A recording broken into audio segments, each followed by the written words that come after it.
Hey, I'm Johnny Mac with your Daily Comedy News. They taught me back in radio school, always play the hits. And one of the hits on the Daily Comedy News is for sure Ricky Gervais. All the Ricky Gervais episodes do really well. You guys love them. I love them. So why not talk about them?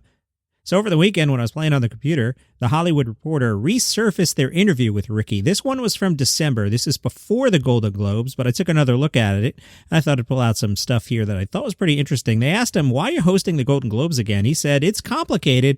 I did it the first time because I couldn't believe I was asked. They had never had a presenter. I thought, oh, this is great. I didn't know what it's like. I had no expectations. I'd won a couple Golden Globes. I'd been at it. It's a nice party.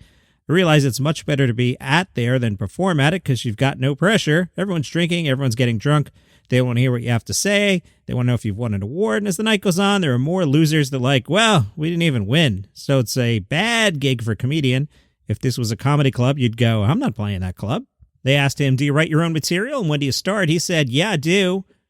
I start writing immediately. Before I decide to do it, I have to go, have I got anything? What's happened? I write jokes, and they're considered, and I make sure they're bulletproof. Nowadays, you've got to make sure they're bulletproof. In 10 years' time, with people going through things saying, he said this once, 10 years ago, Kevin Hart lost his job as the Oscars for 10-year-old tweets that he said he was sorry about and deleted at the time. So there's more pressure on making the jokes bulletproof. It's the world watching. This isn't me in a comedy club. The Hollywood Reporter brought up Todd Phillips. That's a Joker director who has complained that woke culture is ruining comedy because comedians feel they can't push boundaries. They asked Ricky if Todd Phillips is correct. Ricky said, people like the idea of freedom of speech until they hear something they don't like, so let's call it a pressure, but that doesn't mean I'm going to water it down or back down or not say what I want. It's just another form of what we've been through so many, many times. It used to be called PC.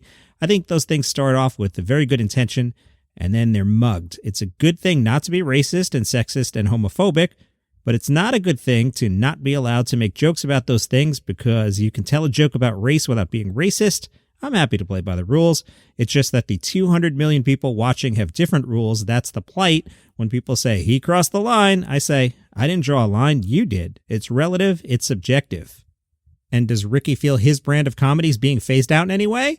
Ricky said, I don't think I do a brand of comedy. I think what you mean is the marketing of my comedy. My marketing is he doesn't care. He doesn't care what anyone thinks of him. He says the unsayable, which just isn't true. I don't say the unsayable, or they wouldn't all be laughing. They'd be leaving. Today's Daily Comedy News brought to you by the podcast Palace Intrigue. I've been telling you about those guys. Short form daily pod, kind of like this one, except they talk about the royal family, and I don't know if you heard, Meghan and Harry have left the royal family. So Mark Francis has his hands busy over there with all that stuff, and he's snarky and cracks me up every time I hit play on it. It is called Palace Intrigue. You should subscribe and listen and rate and review and all that. All right, so I've been telling you about the Interrobangs article where they had comedians mention who those comedians thought would be big in 2020. Nate Bargatze says, my pick for breakout comedian would be Joe Zimmerman. I'm a huge fan of Joe, unbelievably funny. It's his time. He's going to make some noise, I think. Super funny dude to check him out. Josh Gondelman says, I think the breakout comedian is going to be Janelle James. She's already killing it everywhere, and this is not a secret. She's on the upcoming season of Black Monday on Showtime, and I think the public is going to catch up to how good she's been.